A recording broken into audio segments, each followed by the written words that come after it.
Hello friends, welcome to my channel. दोस्तों, अगर private part में इचिंग, बर्निंग या तो इसके अलावा वाइट डिस्चार्ज वाली प्रॉब्लम है तो ये नॉर्मल नहीं है, ये फंगस इन्फेक्शन हो सकता है। तो इसके लिए एक कॉमन सोल्यूशन है कैंडिड वी जेल। लेकिन एक कैंडिड वी जेल को अगर गलत तरीके से गलत यूज करते हैं तो इससे इन्फेक्शन और बढ़ सकता है। दोस्तों, आज बात करते हैं कैंडिड वी जेल के बारे में, तो वीडियो को देखते रहिएगा और चैनल को सब्सक्राइब करना ना भूलिएगा। दोस्तों देखिए, कैंडिड वी जेल जो है ये एक एंटी फंगल मेडिसिन है। इसमें मेन सॉल्ट होता है क्लोट्रिमाजोल 2%। ये स्पेशली वजाइना में होने वाले जो फंगस इन्फेक्शन है, जैसे ईस्ट इन्फेक्शन है, उसमें इसका इस्तेमाल किया जाता है। मतलब सिंपल लैंग्वेज में क्या है कि ये वजाइना में होने वाले फंगस को मार देता है और इन्फेक्शन को खत्म कर देता है, जिससे आराम मिल जाता है। दोस्तों, कौन कौन से कंडीशन में इसका इस्तेमाल किया जाता है? देखिए, अगर वेजाइनल इन्फेक्शन है, जैसे कैंडिडा इन्फेक्शन है, वेजाइनल में इचिंग है, बर्निंग है, या तो वाइट डिस्चार्ज वाली प्रॉब्लम है, यानी कि सफेद पानी की प्रॉब्लम है, तो ऐसे कंडीशन में यूज किया जाता है। ये सारे जो सिम्टम्स है ये फंगस इन्फेक्शन के सिम्टम्स है।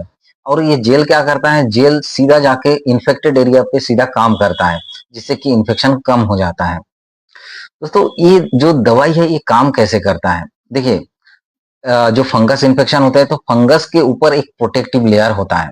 प्रोटेक्टिव लेयर जो फंगस को प्रोटेक्ट करने का काम करता है। तो जब भी एक कैंडिड बी जेल को लगाया जाता है तो जो प्रोटेक्टिव लेयर होता है फंगस के ऊपर वो उसको खत्म कर देता है। तो उसको खत्म करने के बाद क्या होता है कि फंगस भी धीरे धीरे मरने लगते हैं, जिससे सारे सिम्टम्स कम हो जाता है और पेशेंट को राहत मिल जाती है। ऐसे काम करता है कैंडिड बी जेल। दोस्तों, इसको लगाते कैसे हैं इसके बारे में जान लीजिए, अप्लाई कैसे करना है। इसको रात में लगाना बेस्ट होता है, क्योंकि देखिए, इसको पहले आपको क्या करना है, आपको हाथ को अच्छे से धो लेना है, हैंड वॉश कर लेना है।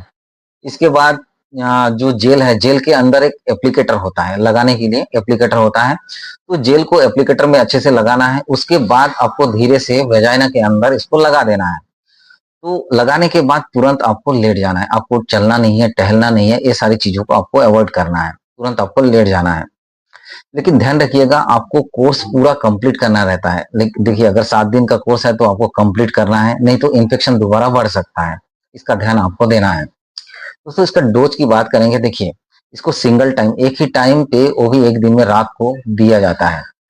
इसको 7 दिन तक दे सकते हैं। मतलब पेशेंट के कंडीशन के ऊपर रहता है कि इन्फेक्शन कितना है, उसके ऊपर दिया जाता है।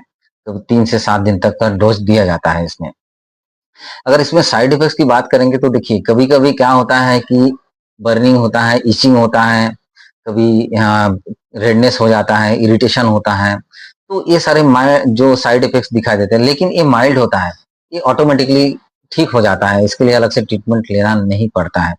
दोस्तों, अब बात करेंगे कि क्या नहीं करना चाहिए। अगर आपका ट्रीटमेंट चल रहा है तो ऐसे कंडीशन में आपको क्या नहीं करना चाहिए। देखिए, बहुत सारी चीज़ों का आपको ध्यान रखना है। अगर ट्रीटमेंट चल रहा है तो इसके बीच में कोर्स को बंद नहीं करना है। अगर दवाई ले रहे हैं, थोड़ा सा रिलीफ मिल गया, आराम मिल गया, तो पता चला कि कोर्स बीच में बंद कर दिए। बहुत लोग ऐसे करते भी है कि आराम मिलने के बाद बंद कर देते हैं। लेकिन आपको ऐसा नहीं करना है, आपको कोर्स को पूरा कंप्लीट करना है, नहीं तो इन्फेक्शन दोबारा बढ़ सकता है। अगर पीरियड्स चल रहे हैं, पीरियड्स के दौरान भी आपको इस जेल का इस्तेमाल नहीं करना है। जब तक पीरियड चल रहे हैं उसको अवॉइड करना है आपको। अगर ट्रीटमेंट चल रहा है तो ट्रीटमेंट के दौरान आपको सेक्स अवॉइड करना है, फिजिकल रिलेशन बिल्कुल नहीं बनाना है, उसको आपको ध्यान में रखना है। अगर कोई दवा चल रही है, जैसे कैंडिड भी दवा को लगा रहे हैं आप, उसका चल रहा है, तो उसके साथ कोई भी और दूसरा दवाई आपको यूज नहीं करना है, इससे इन्फेक्शन आपका बढ़ सकता है। दोस्तों, साथ में कुछ और एक्स्ट्रा ट्रीटमेंट भी दिया जाता है। जैसे डॉक्टर पेशेंट के कंडीशन के ऊपर कुछ दवाई भी देते हैं, जैसे फ्लूकोनाजोल टैबलेट भी देते थे। फ्लूकोनाजोल ये एंटी फंगल ओरल मेडिसिन रहता है, इसको दिया जाता है। साथ में प्रोबायोटिक भी देते हैं। ये गुड बैक्टीरिया होता है, जो गुड बैक्टीरिया जो इन्फेक्शन को कम करने के लिए इसको दिया जाता है। ये मतलब डिपेंड करता है कि इन्फेक्शन कितना है, उसके ऊपर डिपेंड करता है, तभी इस दवाई को दी जाती है। लेकिन आपको ध्यान रखना है, आपको हाइजीन मेंटेन करके रखना है। साफ सफाई का बहुत ज्यादा ध्यान आपको देना है, इस चीजों का ध्यान रखना है आपको। तो जो दवाई है कैंडिड बी जेल, एक ग्लेनमार्क फार्मास्यूटिकल कंपनी है, ग्लेनमार्क फार्मास्यूटिकल लिमिटेड करके कंपनी है जो इस दवाई को बनाती है, जो बहुत ही ट्रस्टेड कंपनी है। इसका प्राइस एरिया के हिसाब से अलग अलग रहता है, हर स्टेट में अलग अलग होता है। मतलब 100 से लेके 150 तक ये मिल जाता है, एरिया के हिसाब से अलग अलग रेट में मिल जाता है। दोस्तों, कुछ प्रिकॉशन है, जैसे कुछ इंपॉर्टेंट टिप्स है। देखिए, अगर प्रेगनेंसी है, प्रेगनेंसी के दौरान आपको इस दवाई का इस्तेमाल नहीं करना है। प्रेगनेंसी चल रही है, अगर दवाई का इस्तेमाल करना भी है तो आप डॉक्टर की सलाह बिल्कुल लीजिएगा।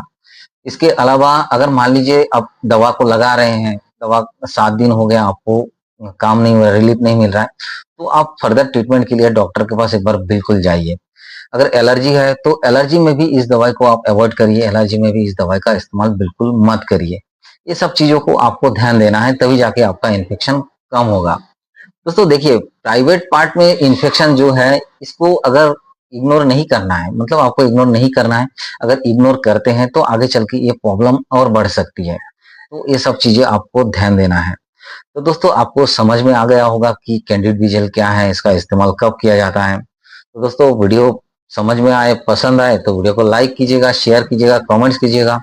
इसी तरह मिलते रहेंगे नए हेल्थ रिलेटेड वीडियो के साथ। देखते रहिएगा हेल्थ जंक्शन। Thank you.